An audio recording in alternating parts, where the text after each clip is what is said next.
You're going to reach your goals. You're going to do the thing. Your account is going to grow. But this life goes so quickly. And what I would give to have I'd give my whole photo business to have one more day with my dad. And it's just so important.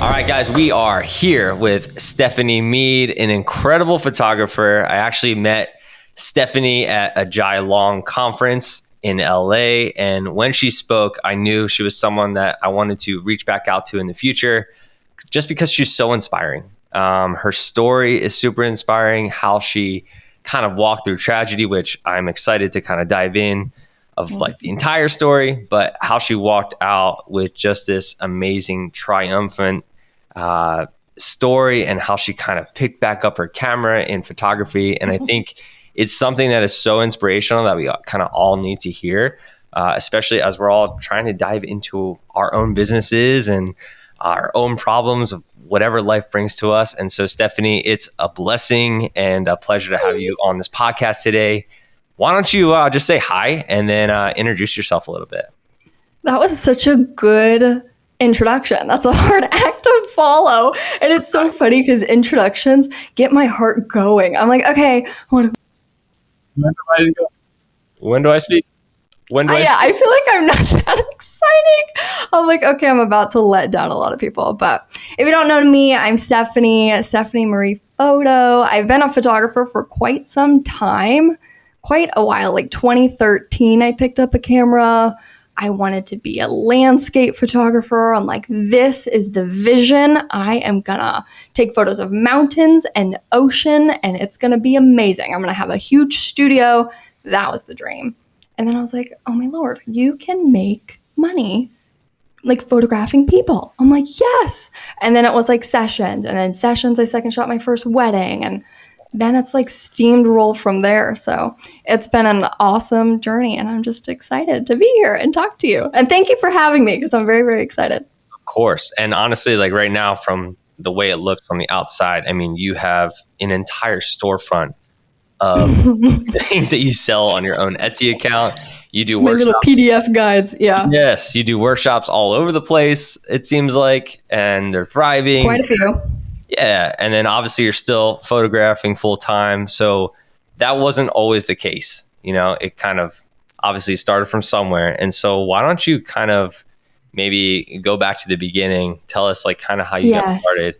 And like, even I know a little bit of your story from the beginning. So let's do it. Buckle up. Okay. So I'm going to just say 2013. I feel like every podcast I've been in, you're probably going to hear like multiple different years and be like, she's lying. But it's got to be like somewhere within 2012, 2013, I got into photo, and my dad saw that I loved photo. Like on my iPhone, I would take photos of everything, and I would tell him, I'm going to be a photographer one day. Like, oh my goodness, da da da da. Okay.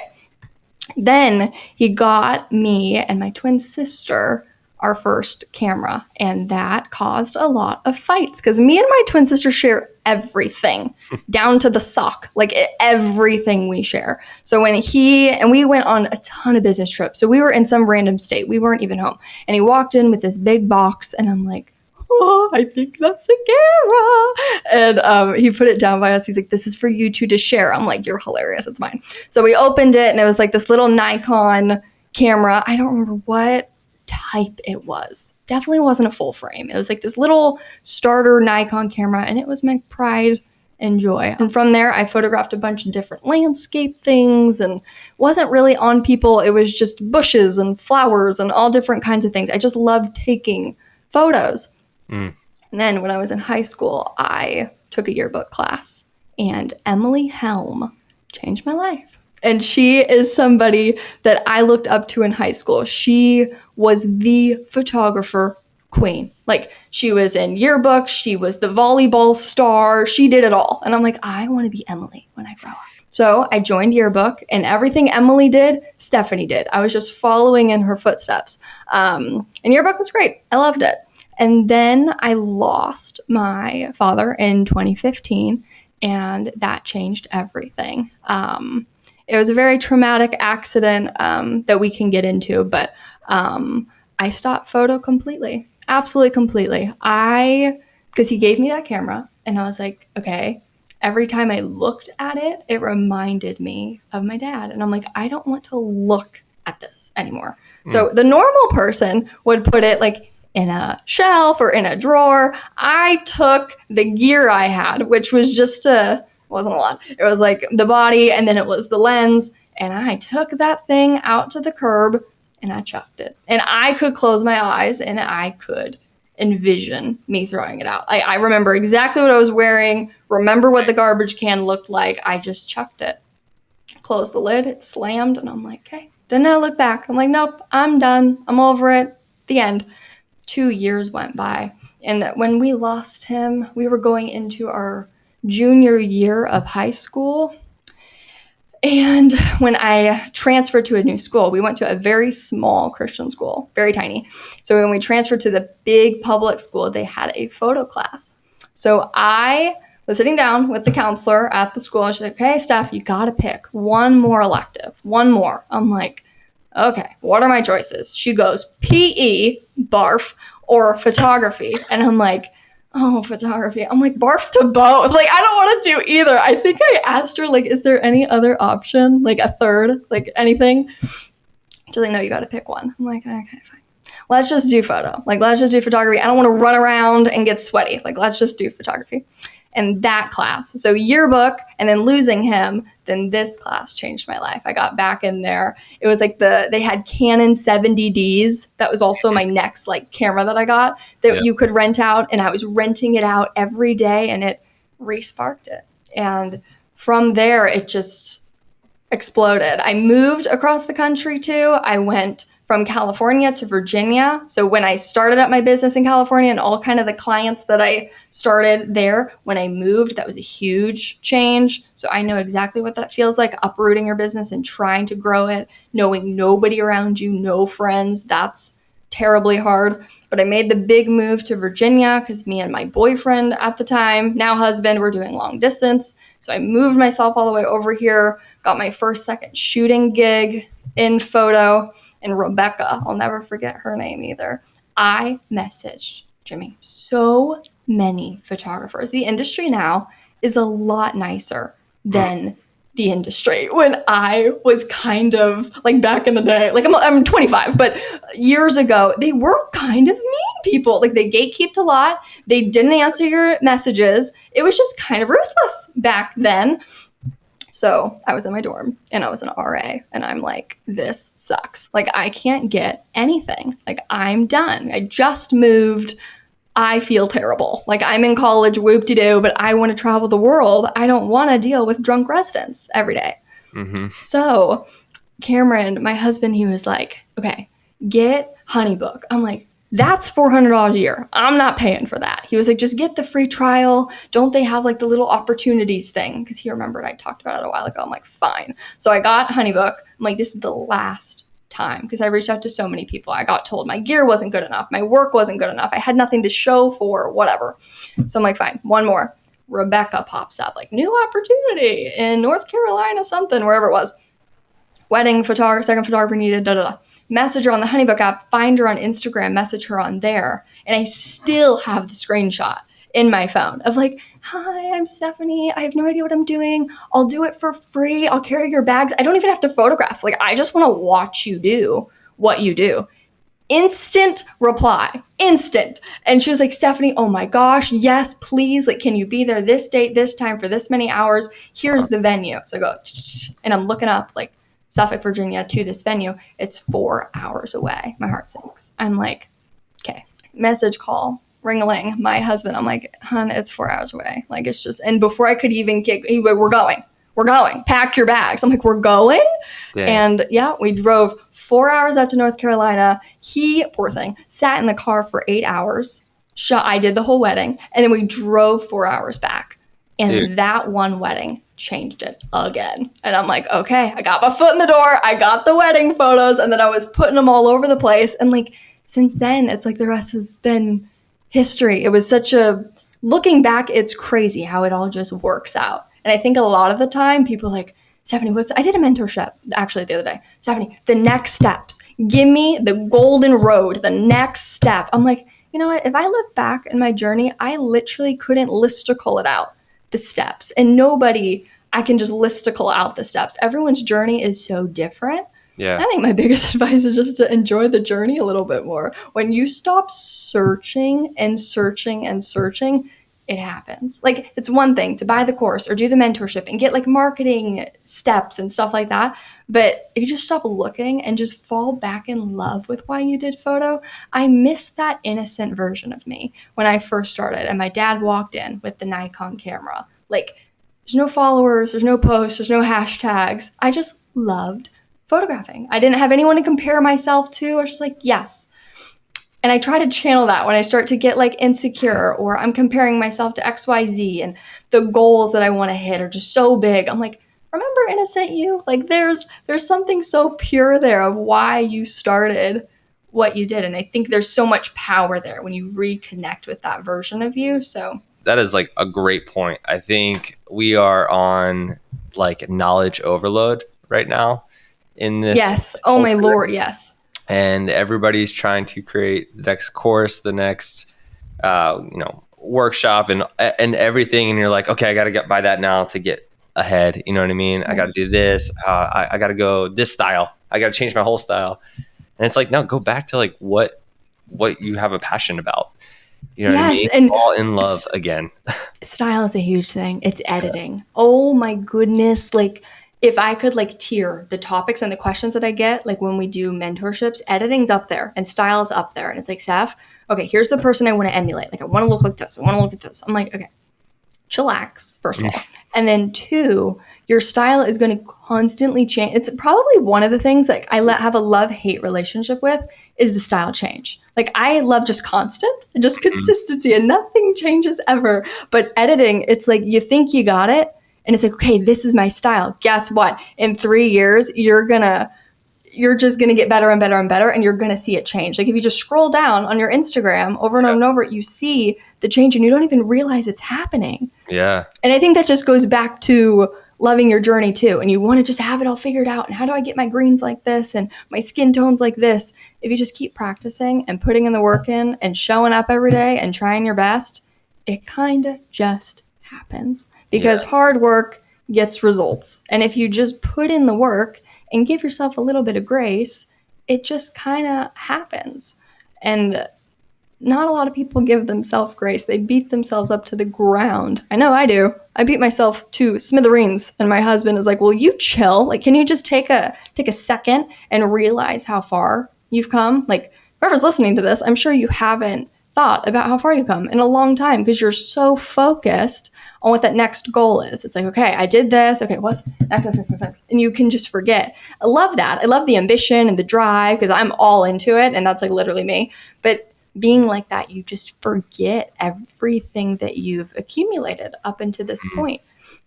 It's not about the followers. I don't care about the K followers. That used to be my goal in life. I'm like, once I get the dang K, woo, throw me a party. We made it.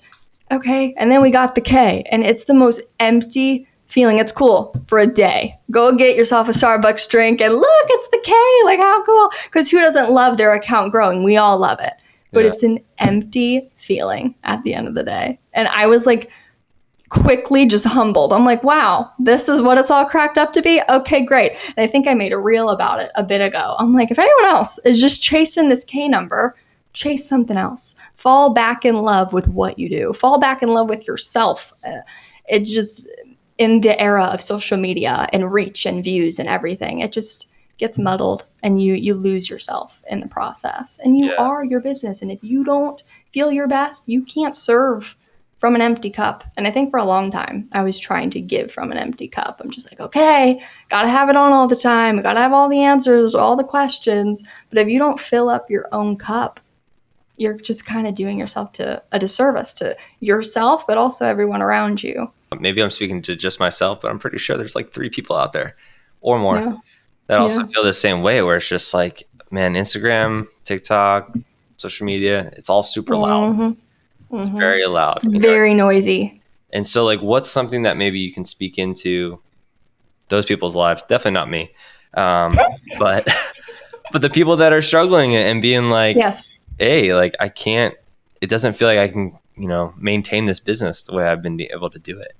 You know what I mean? Yeah, I totally get that. Yeah. Something that I talk about a lot. I love making a progress folder for yourself, for your business. And I started this in my dorm when I was down on life and looking at what everyone else is doing and all the places that they were going. They were going to Cancun and Bali and Greece and name it. I wanted it. And I felt so sad about it. So I pulled out my phone. I was crying. And I have the video. I will not give it to you to post, but I have it. And yeah, right. BTS. I do post videos of me crying, but not this one. I started recording and I just started talking to myself. It's very cringy, but I'm like, Stephanie, you're just so pissed about blah, blah, blah. And it went on for like a while. I was just talking to myself, just vulnerable and mad and upset and not understanding why people are getting opportunities and I'm in a dorm eating cold chicken and marketing homework through the wazoo. Like, I just didn't understand why this was my story and everyone else had these amazing opportunities and going to these amazing places. I was ready for that to be me. And I started scrolling back in my album and found like really old business cards that I used to have. The first session, the first camera, and I started tapping. Then I put it all into that folder. And now the folder has over like 500 things. It's my really low lows. It's my highs as well. I have so many videos in there of me crying. It's pathetic, actually. But I do it because whenever I get into that place again, I go back to that folder and I'm quickly reminded that it works out. Because I get so in my head about the next thing and like I'm not doing it fast enough. And this is a real feeling. And I think it's unspoken, but I'm going to speak it to where when you have a goal and somebody already does it, you look at it like, great, like that success was stolen from me. Like, thanks so much. Like, I was planning to do, like, someone comes out with your same course idea or someone gets the booking to Italy. It's like, great, you got it. Like, your best friend is going to the Cancun shoot, whatever. Great. Like, I will never be able to do that. But when you flip it, it's gold, where you use jealousy almost as a compass. And it's like, okay, why do I feel envy here? Interesting. Because I used to just sit in it and pout. But then when I used it to guide, I'm like, okay, what am I jealous of here? Like, ooh, interesting. Like, they're coming out with guides or they're coming out with a course. Interesting. I'm jealous of this. Like, go off. You're killing it. But I'm jealous of this. I want to do it. And they're also showing me what's available to me. And if they can do it, why can't Stephanie do it? I don't know what I'm doing half the time. We're coming out with the first course this year. No idea what I'm doing, but we're going to do it. I just posted on Instagram when I tried to do, or I did my first workshop, just did it. And then I was like, yeah, I'll come. I'm like, oh, you'll come? And then it just happened. No idea what I was doing. Did it. And now we're doing more this year. Still don't know what I'm doing. Doing it. Like, you just have to give yourself the permission. Okay, back to the folder. So I put everything in this folder. And when I get in the dumps, I go back and I just take a walk down memory lane and I just swipe. So instead of swiping on Instagram, like, wow, Jimmy's doing this. Wow, great. Second Society. Okay, great. They're doing this too. Like, and doing that, I go into that folder and I'm like, wow, Steph, you're crushing it. Wow, Steph, like, remember this? And look at where you are now. That's awesome. And then it changes and it's so powerful. So I've been getting really good. I'm gonna toot my own horn here, not being on Instagram. And when I'm on Instagram, it's purposeful. It's like, okay, I get on Instagram and it's to post, it's to interact with my followers. I do not scroll anymore. I don't scroll at all. So sorry if I follow you and I don't comment on anything because I don't scroll. I think in the future I need like an assistant or something to go and interact with my audience because you guys are killing it, but I can't do it. For me and my goals and the things that I want to do, if I'm constantly looking at what everyone else is doing, I'll stop myself at the door and I won't even open it. I bet your bottom, I would not have guides and I would not have workshops and I would not be doing all these things if I was looking at what everyone else was doing. So cool. I love your perspective on life. Like, I think we all need that. I still struggle with it though. I'll preach the talking and then I'm like, I need to listen to my own podcast. No, it's great. I mean, it's just literally what you're saying is like you make a folder and you are literally the one that's making a folder. So because you know that you're going to go through the valley, you know what I mean? Yes. It's inevitable. We're all going to go there. Yeah, and we all have our things. You just got to set your own boundaries. Like if you want to eat better, maybe don't put cookies in the kitchen. Like Yep. it's like those kinds of things. So know yourself. If you don't struggle with comparison, can I be you? But if you don't struggle with comparison, great. But you have your own things, and that's what I'm getting at here. Everyone has strengths and weaknesses in business. Really tap into those strengths. Figure out what those are. Stop harping so much on what you suck at, because I suck at so much, and there's so many people out there crushing at film photography. Don't know how all of you do it. I can't get a hang of it, but there's so many photographers out there that are crushing it in the film. So what do you do there? You go do a mentorship with a film photographer that knows what they're doing. You take a class on it. Like hone into your weaknesses and get better at them. But the things you're so good at, dig deeper. Let's say, I'm 19 or I'm just getting started, no idea where to go. Here you are, you're kind of pretty successful in your career as a photographer, but then you were able to make all these courses as well and do workshops. Say I'm somebody that wants to be like Stephanie.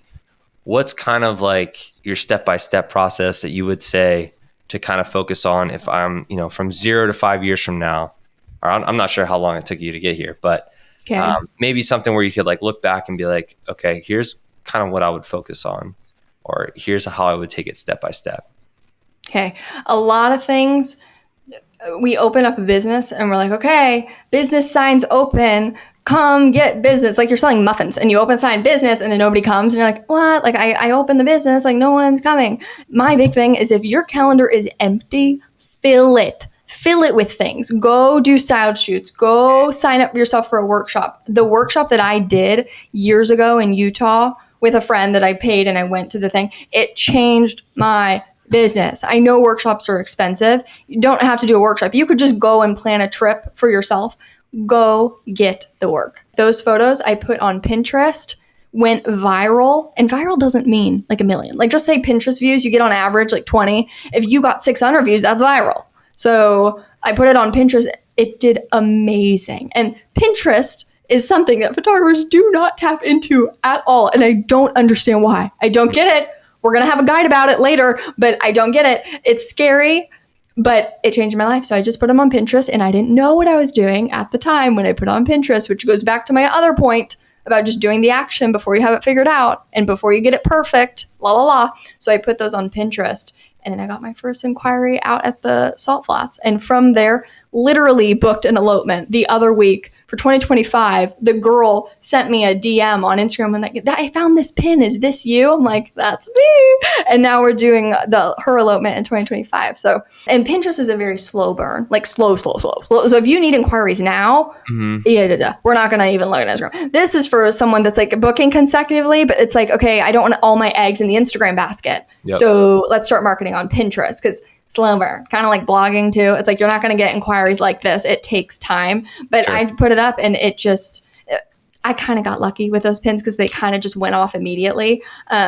Once I gave myself permission where I'm like, you don't have to be like everybody else. Do your own thing, Stephanie. It was so freeing.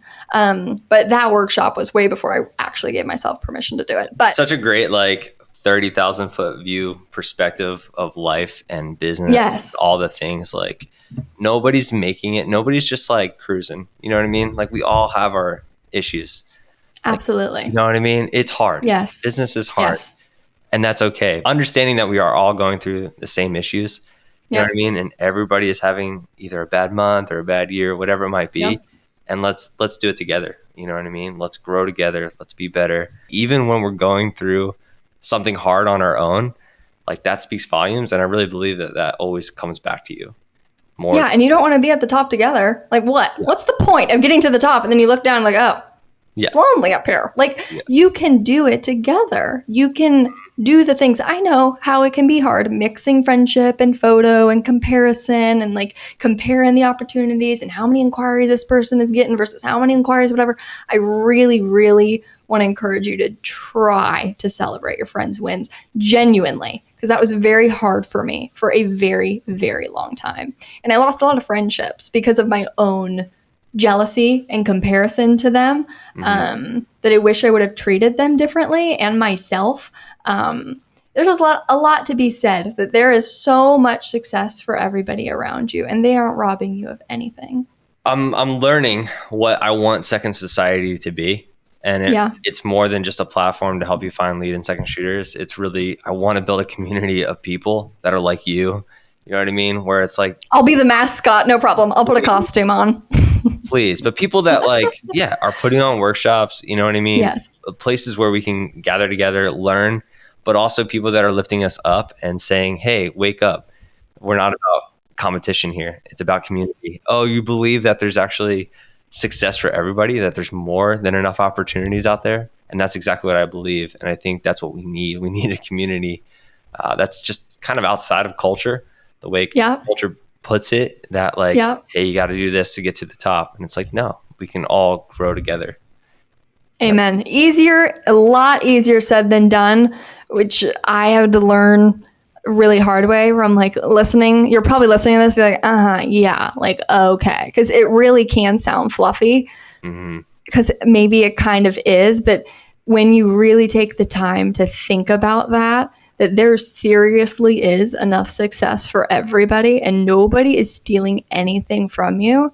That's when you're going to put your head down and get to work, and you stay off Instagram. And that's Get the App Block app, okay? If you don't have that, App Block, saved my life. We have another commercial coming up really quick, so here we go. This is brought to you by App Block. It is amazing. It has literally changed my life. And I feel like I've said that about a lot of things in this podcast, but App Block, because social media, I did delete TikTok for multiple reasons, but one of them being my screen time was like 9 hours a day. I'm like, this wasn't making content. This was just doom scrolling about what everybody else was doing. I'm like, I'm a lord. Like 9 hours on not App Block, 9 hours on TikTok versus 9 hours on whatever else I want to work on. Like that's not productive scrolling on TikTok. So I'm like, you know what? I need to delete it. So deleted. And then Instagram took over, and I will put App Block to where I'm not even, it's actually been embarrassing every morning how many times I pick up my phone to go on Instagram. It's like a wake up call, and it's grayed out because then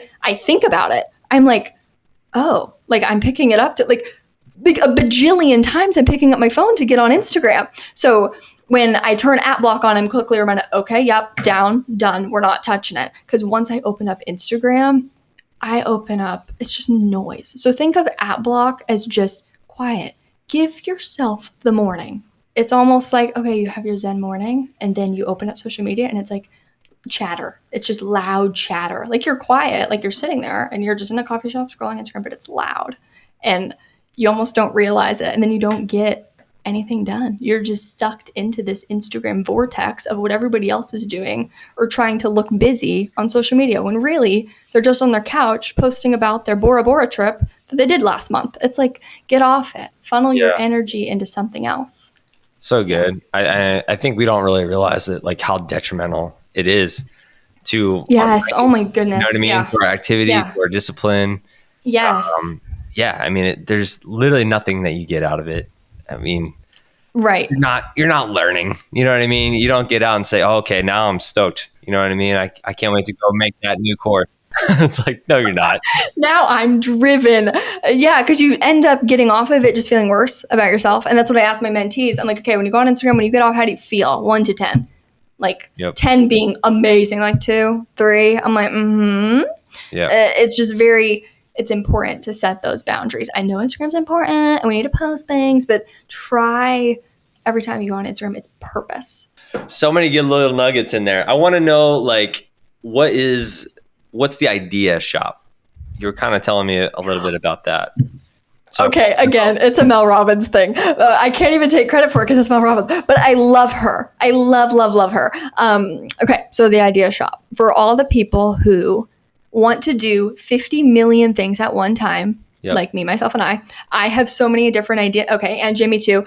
So many different ideas where you think, like, if you don't do it right now, like it's gone. Like, oh, I have to do it now because if I don't do it now, like that success is just out the window. Because I wasn't giving one thing 100% and like, okay, that thing's fully done, on to the next. It would be 2% here, 2% there, 2%. And then when the week was over, I'm like, I did nothing this week because I was giving every single thing 2%. So the idea shop comes into play I use Milanote again, and I will drag the board over and I'll just name it Idea Shop. And I have so many in there to where when I get in, I just get excited because I'm like, oh my gosh, I have so many different ideas. But the idea to it is every time something pops up, it's like, okay, I want to create this guide, or I want to create this course, or I want to start this new business, whatever it is, I'll go into Milanote and type it there. And then it's a shop for your ideas. So now it doesn't feel like, oh, I have to do it now, like it's gone.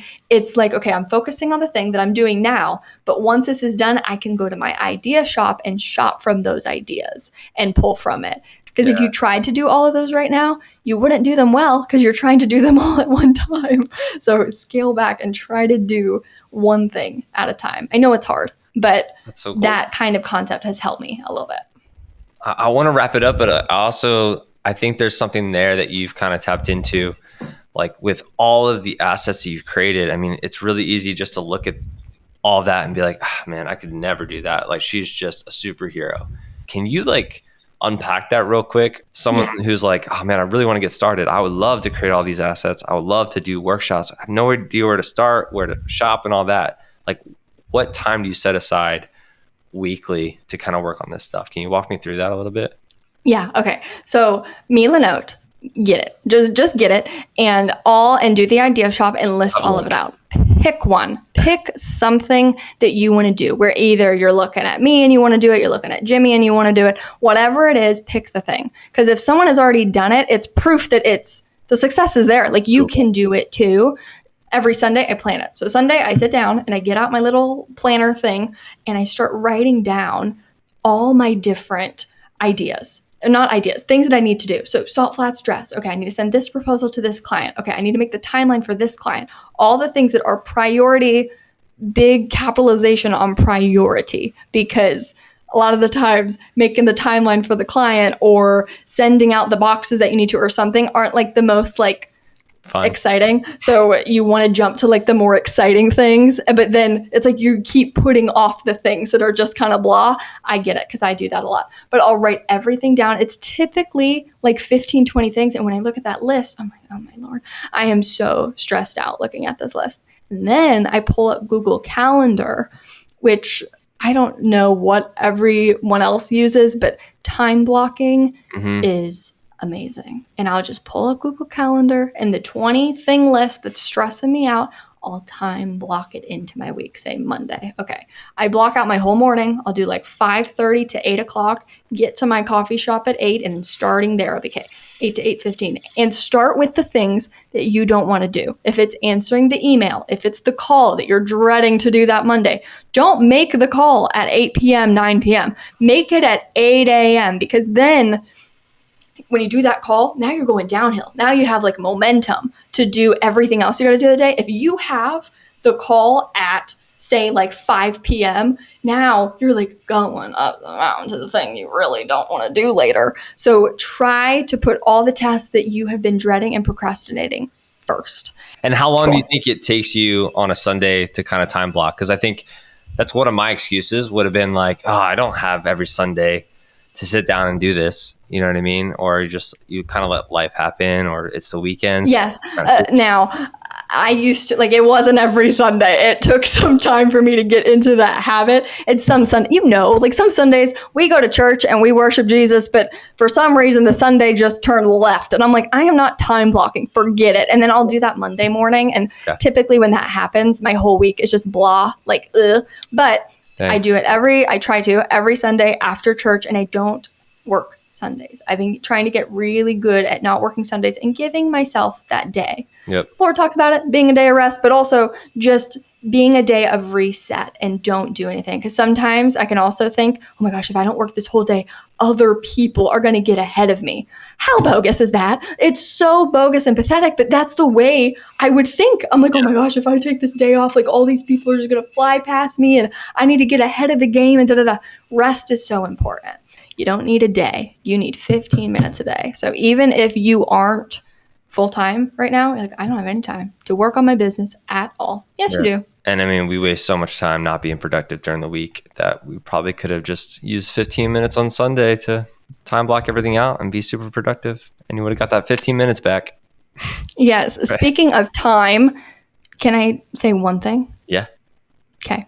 Speaking of time, I wanted to loop back to my dad really quick because sometimes we can get so sucked into social media, our businesses, Instagram, and everything.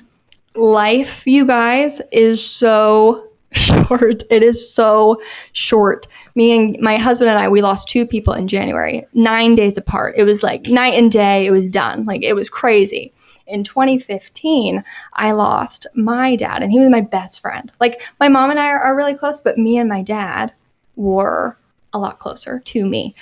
So in 2015, it was late at night, and I was on the phone with my husband now, and I'm like, something's wrong. I don't know what it is, but something's wrong. And I'm like, it's Dad. I'm not sure, but it's Dad. And I ran upstairs, and it's like our bedroom, me and my twin sister, we had the biggest room in the house. It was like these massive windows, and I'm pointing this way, and I'm on the phone. Why am I doing this? I'm on the phone with my husband, and all of a sudden I see blue and red lights flashing on the wall. I'm like, the heck? And I run over to the window, and my parents were divorced, but they lived side by side. I know, weird. But they were in my dad's front yard, and I'm like, okay. And they knocked, and they were like, Troy Johnson. I'm like, huh? And so we went outside, and we found out that my dad, he was flying from Arizona to California to pick us up because it was Dad's week to go to wherever we were going. We lived on an airport. We had planes. It was ridiculous. It was normal to me growing up, but it was reality. Our backyard was a taxiway. We just took off and landed. That's what we did. It's kind of wild. But he was flying to pick us up from Arizona to California. And basically the police people were like, okay, something's wrong. Your dad isn't responding, because the little air traffic thing, like, you gotta signal in, and he wasn't saying anything. So we knew something was wrong. So we just sat in the living room, and we're like, okay, we're just gonna sit here and figure it out. It was like an hour went by. I was doing laundry, I remember vividly. And then we got the call, and they found him over the ocean about 200 to 300 miles off the coast of San Francisco. And his plane it was still flying. It was in the air. But my father was slumped over the controls completely. He was absolutely out. And the 2 fighter jets were following him on the side. So just imagine 2 jets and then his plane in the middle coasting. So that's where we were at. It was like, okay, it felt like 2 months in the matter of hours that we were just waiting for word. They're like, we're going to do our best to get him to come to, whatever they were trying. I'm like, okay. Hours go by, and then we get the call that he made impact with the water. And when I tell you, my soul just like felt like I was drowning too. I'm like, oh my goodness, because if someone like gets in a car crash, you go to the scene, okay, you can go to the hospital. If someone's out in the middle of the ocean, what are you going to do? So I just sat there in my living room, just empty, just absolutely empty. Like, you can imagine it. Okay, where do we go from here? Okay. And then hours and hours went by then, and the plane ended up sinking. They couldn't recover him. They sent out a boat too late, couldn't recover the body or any part of the plane. And then it was a week later, they found both plane wings at like separate areas of the ocean, but they never found the interior ever. And they never found him. So to this day, we have 0 answers. And the funeral was just a picture of him on an easel. And that was the closure. But I can't even say that was the closure, because I'm a Christian, and Jesus was my closure. And he has given me so much peace through that whole experience, where when I tell that story, or when you're listening to this story, you're probably like, the heck is this Steph chick doing all the things and getting through all of this? It ain't me. I'm like, this whole thing that you're saying, it's Jesus through me, and it's cool, but it's an inexplainable peace. But life is so short, and he gave me my first camera, and he gave me that gift. Like, I gave it up for 2 years, but now it's like a part of me. Like, I almost I'm doing this to show the Lord's glory, but for my dad too. And if he could see it, he would be so proud of it. I know it. We get so wrapped up into the wrong things. And I do too, every time, because it's like, okay, next thing. And what can I do? And all the different things that people are doing and all the locations. But look at the people around you. Look at your friends and family. There are things that matter so much deeper. You're going to reach your goals. You're going to do the thing. Your account is going to grow. But this life goes so quickly. And what I would give to have I'd give my whole photo business to have one more day with him. Like, in 2 seconds. I'd be like, take the K, take the money, take it all. Someone else sell these dumb guides. I will take the day with my dad. And it's just so important to remember that we are here and gone in an instant. And it's a blessing that we're here. I'm very thankful for the business that I have, but I'm thankful for Christ too, for getting me through that. And my dad was the real deal. He really, really was. But photo is a part of you, but that's not all you are. You have so much more to give to, and we all have different things that we're really good at and strengths.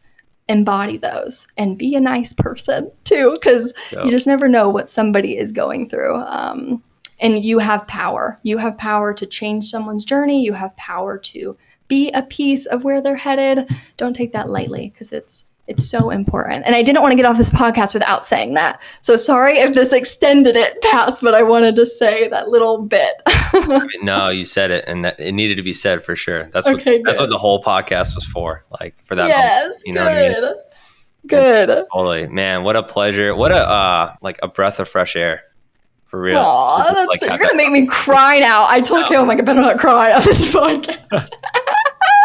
That's sweet. That's what I want people to take away from this podcast. That's why I'm doing it, is because I understand that it can't be all about business. And honestly, the things that we chase aren't the things we really want, and the things that we want, we don't chase enough.